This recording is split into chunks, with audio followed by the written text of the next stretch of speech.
If you're enjoying the show and you'd like to get more, maybe you want to get bonus episodes, maybe you want to get episodes early, maybe you'd like to join monthly video hangouts with me, Jeff, and other fans of the show, the way to find out how to do that is to go to patreon.com/wehaveconcerns.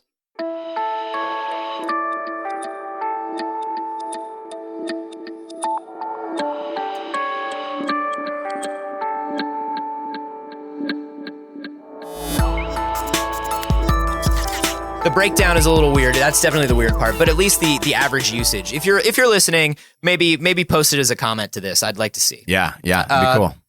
This is We Have Concerns. Hi, Jeff Canada. Hi, Anthony Carboni. Hello, concerned citizens.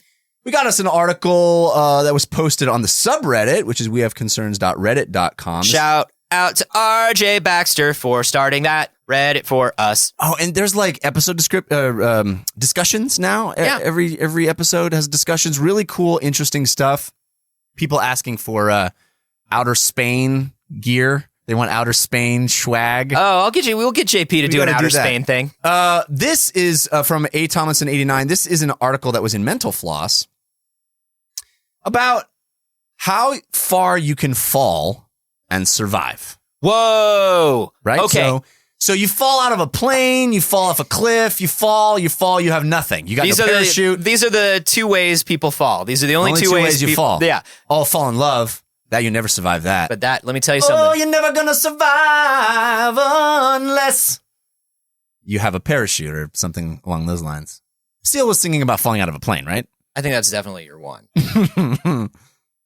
Definitely. I'm really interested in this because I read something the other day that mentioned like any fall greater than 50 feet is really, that's it for you probably. Well, 50 feet is 5 stories. Yeah.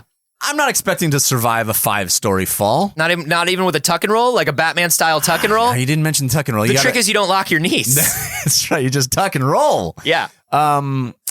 This article gets a little more ambitious than just that. They're talking about plummeting to earth from a plane. Like the doors open, you get sucked out, you're falling. I hear if you tuck and roll. Faint, you go loose. Yeah, and then you bounce. You ever hear like dumb stories like that, like dumb pseudoscience stories like that, where it's just like, oh, I heard that if there was this guy and he fell out of a plane and because he passed out, it saved his life. He says his chute didn't open and he passed out and then he was limp and he bounced 50 feet into the air and I don't know, and then it woke him up and he tucked and rolled. or the one where they fell onto a like an incline hill, so it sort of he just landed and sort of rolled or an open truck full of kitty litter. Yeah. Just like also in Batman, you can survive a lot of falls in Batman. You just have to think about what would a Batman character do? Honestly, surviving anything, just think of what would Batman do, and its chances are that's the best possible thing. The answer to what would Batman do is always kick somebody in the kidney so hard that they have kidney failure and they'll be in the hospital for months, but it won't kill them. Right. Batman always thinks about how he's going to give somebody kidney failure but not kill them. That's the Batman ethos. Yeah. These actually... It's actually the Wayne family motto in Latin. Give them kidney failure, but don't kill them. Kidney failure, not death. There's actually a bunch of stories like that in this article, and these are, at least purported by this article, to be proven. For example, there is the case of Vesna Vulovic, a Serbian flight attendant who in 1972 plummeted to Earth from the height of 33,000 feet and lived to tell about it after she woke up from her coma. But she did live 33,000 feet, and the reason she lived is that she was inside portions of a broken aircraft. She's inside an inflatable ball. She was flying inside. She was in one of those Zorbs. She was a bubble boy. She went zorbing. She was like air zorbing. No, she was inside in portions of the plane wreckage, which both slowed her descent because it had greater friction, yeah, right, because of the surface area, and everything, and also cushioned her fall in a not very cushiony way, but cushioned it more than a human body hitting the ground would. They call that, actually, according to this article, scientists call that wreckage riding. Fuck yeah. A wreckage rider. Wreckage rider, living that Brock life. Sup, bro? What are you doing this morning, man? Well, I thought I'd take a flight and then maybe, crash that flight in midair and then fucking ride some wreckage. Oh, hell yeah. You want to ride wreckage with me, bro? My dude, what I was going to do this morning was go kite surfing, but I will tell you what. Yeah. There's nothing I would love to do more with you than hijack a fucking plane and crash it to ride that wreckage. Let's ride that wreckage, bro. Ow! Let me call up some of the other bros and see if they want to steal a plane and crash it with us today. Yeah, let's call the bros. There should be probably no international laws against that, I would think. We were gonna just kite surf and then go bouldering but I think we'd love to hijack a plane. It's so great living in the year 2000 in a pre 9/11 world. Isn't it great? I don't know what that means. Neither do I, but I feel it. But that's not what we're talking about. We're not talking about wreckage riding. D.B. Cooper, history's greatest wreckage rider. Probably so. Unconfirmed. We're talking about not having the benefit of some wreckage. We're talking about by yourself falling to earth, plummeting to earth from the heights of an incredible high. I'm sitting next to somebody that doesn't have any idea what the etiquette is for the middle armrests, and it's a 9-hour flight, and I can't take it anymore. And you cast them out. No, I'm not gonna murder somebody, but I've decided I'm done. And so I go out. So you kindly request the pilot to go down to a height that would not kill them, but would get them off this fucking plane. No, I'm gonna jump, Jeff. Oh, you're not understanding me. Oh, all right. I'm getting out of here, and I want to survive. Well, how far can I fall? Well, witness the case of Alan McGee, a World War II pilot who walked out of his plane without a parachute because it was going down and just leapt off, hoping for the best. Did he do that thing like they do in TV when an elevator's falling and they jump at the last moment? That's what you gotta do, jump at the last moment. Yeah, that's because it totally negates gravity. Yeah, exactly. He was at least 20,000 feet in the air. He leapt out of his plane in World War II and he crashed through a glass roof. No, he didn't. Yeah, I mean, that's some Batman shit right there. That's fucking Batman shit. You crashed through a glass roof, and that saved his life. That's the one case of glass shattering all around you that actually was beneficial to your health. He fell from how many feet? 20,000. 20,000 feet. He fell through a glass roof. How high up was this glass roof from the ground? That's a great question. Is this a single-story building? Is this a greenhouse? One of those 5-story elevated glass roofs that they have? Well, I don't know. Maybe it's one of those like a taller, nicer office building or hotel where it does have kind of a glass ceiling. I'm just wondering how much momentum it could possibly cancel out or cushion from 20,000 feet. Well, the thing that's amazing about this article is it says it doesn't have to do a lot. If it slows your descent from 1 millisecond to 3, that is 3 times less force needed for the change in momentum. So it's a small change, but a massive effect on... Because you're talking gravity, you're talking meters per second, so it's meters squared. Right. So you're talking about the difference between fucking terminal velocity and a little under terminal velocity. Exactly. And that's a huge difference. So landing on something that gives... rather than something that doesn't give is a huge factor in whether you're going to live or not. Sure, but I mean, I don't know. I jumped off, you ever accidentally done a belly flop off the high dive? Oh, it hurts. That's what I'm saying. And that's what? That's like 20,000. 20,000 feet, yeah, the high dive? Be, right? Yeah. So that tracks, actually. Have you ever done a belly flop onto a glass ceiling? Yeah. It's the best. I'm going to tell you, it wasn't on purpose. You tried to do a pike? Can I tell you one time that I actually did take a much longer fall than I was going to, and I didn't expect it, and I did jump off something. Yeah. So as a kid, I was big on climbing and jumping off of roofs and climbing things. As that was my whole thing. Yeah. I lived in one of those townhouse communities for a while, and where everybody's unit is connected. And I would be up on the roofs all the time, and my mother would get calls. And people never even bothered to learn my mom's name. They just looked in the neighborhood directory for our address, and they were just 325. Your fucking son is on my roof again. Oh wow! Get your son off my roof. So I loved jumping off of stuff. And I was at this. I was at a hotel. If you're looking for your son, look to the rooftops. There he'll be.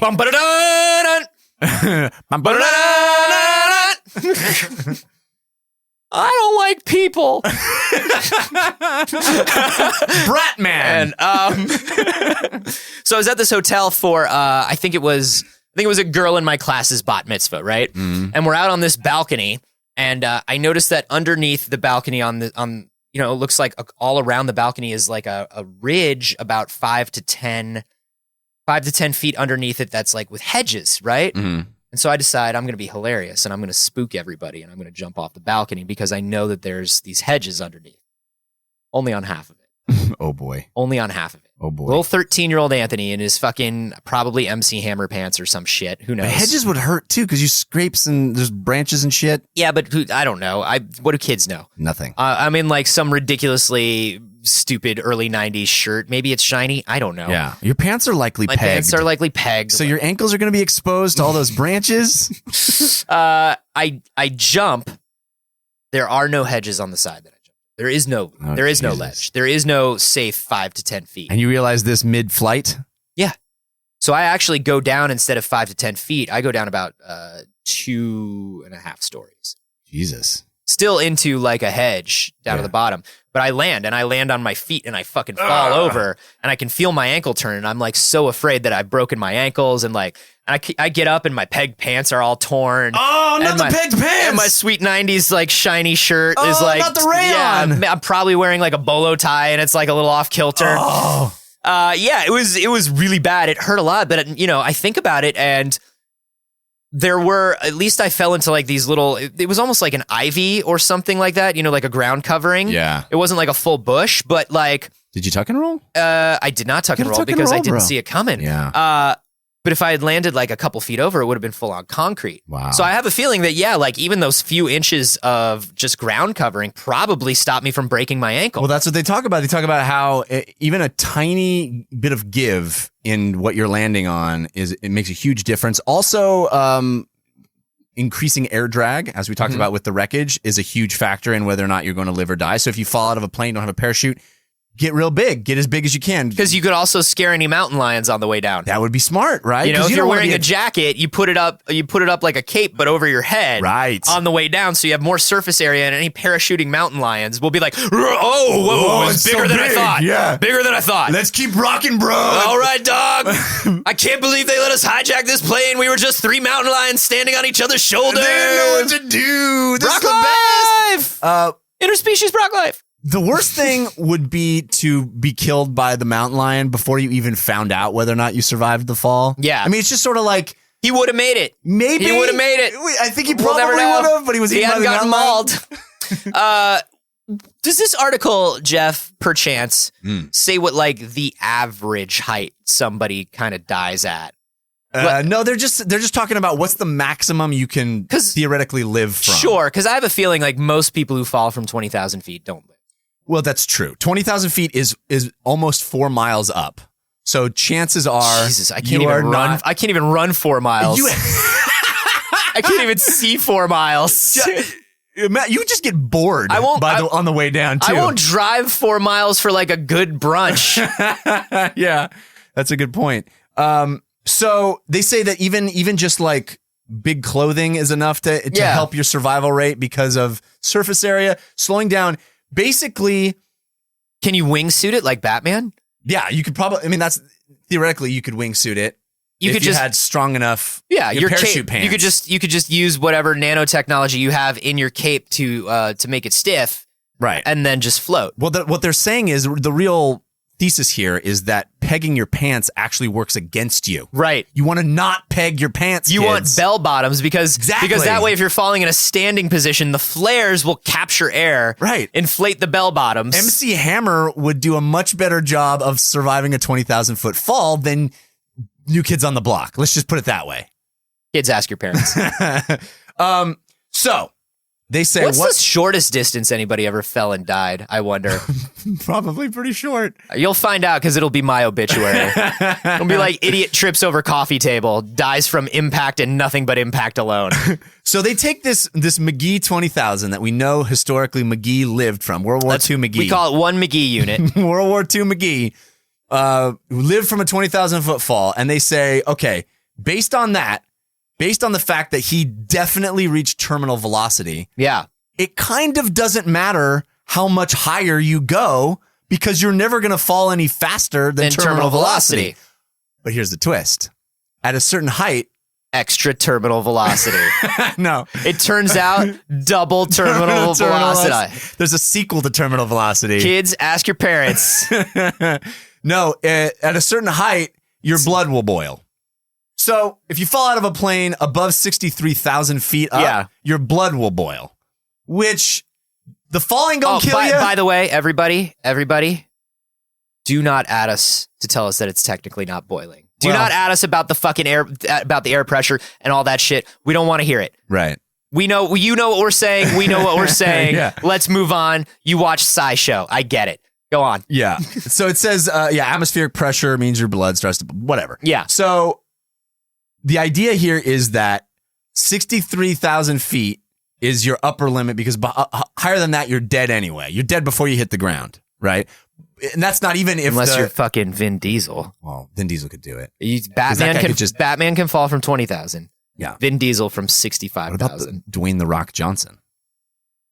He usually just like looks in disbelief and rides a car up on a wall. Yeah, he's gonna wreckage ride. Yeah, he takes Diesel takes the falls. So 63,000 is the lowest. No, is the lowest that blood boiling pressure happens. So I just realized that all of the Fast and Furious movies are literally about wreckage riding. It's a really good point. In fact, kind of a better title, The Wreckage Riders. Wow. Wreckage Riders is my new straight-to-video Fast and the Furious ripoff. That's the Asylum version. Yeah. That's your grandma accidentally bought Wreckage Riders instead of Fast and the Furious, starring Van Diesmore.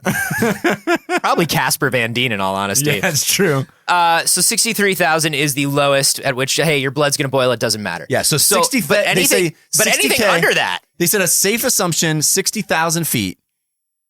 Theoretically, if you created enough surface area and you were lucky enough to land on glass, you could theoretically live to tell about it. That's Baumgartnering. Yeah. That's what that is. Yeah. Well, that's the dude that Felix Baumgartner. Yeah, that leapt out of the spacecraft in a and we talked about that on this show, and he landed in a specially made net. But the net is basically fancy glass ceiling. Nets are just fancy glass. I've always said that. If you're gonna catch something or hold groceries, right, you want to hold it in either a net or just shards of glass. That's right. As you see Anthony coming home from his weekly grocery buying expedition, he's got his carrots, he's got a loaf of bread, just like sticking out of the top, like they do. Yeah. He's got some broccoli, and they're all just wrapped in shards of glass. And then I trip over my coffee table. Glass into my brain and I die, and that's the obituary. Final Destination style. I called my own death. Guys, this is crazy. What is the farthest any of you have ever fallen? I would jump. Fallen. Fell. I would leap off the second floor of the place I used to work all the time for fun, and I'm convinced it's why I have bad knees now. Could be. Yeah. Could be. Because I'm an idiot. Because kids are stupid and they think they're invincible, and they're not. Kids, wise up. Listen to old dad Jeff. Kids, wise up, listen up. If you have superpowers, you have to jump off a building to know. That's right. That's the only way to find out. Mm-hmm. And Jeff's a dad now. Yeah. So everything he says makes sense and is safe. No, we want to know the farthest you've ever fallen and how it affected you. If you got injured, if you didn't get injured. Yeah. Did you walk away? Any landing you can walk away from, y'all. Let us know on Twitter. I'm at A Carboni. I'm at Jeff Canada. And you can hashtag those glassnet. Guys. Outer Spain shirts. We don't have them. No. Why would we? We want to give them to you. Why would we have them when we're talking about them? We know you want them. But we do have a lot of things that maybe you didn't know we had. Yeah. We've got the salmon cannon. We got the Brock Life. Brock Life is very appropriate for what we were talking about. Yeah, we got today. the Brock Life t-shirt. We have These Aliens. We have hats. We have shirts. We have mugs. We've got a lot more new stuff coming soon. Head to wehaveconcerns.com/shop. And check it out. Maybe grab yourself something for the summer. We got tanks. We got those cool Running is for Dick tanks. Running is for Dick tanks where you get in a tank. We have a full-on tank? Yeah. I know what you're thinking, and you know what I'm saying. Yeah. Okay. I'm thinking of the thing and we're not going to clarify. Have sleeves on it? Yeah. It's so rad. So go check them out. buy something, would you? Support the show.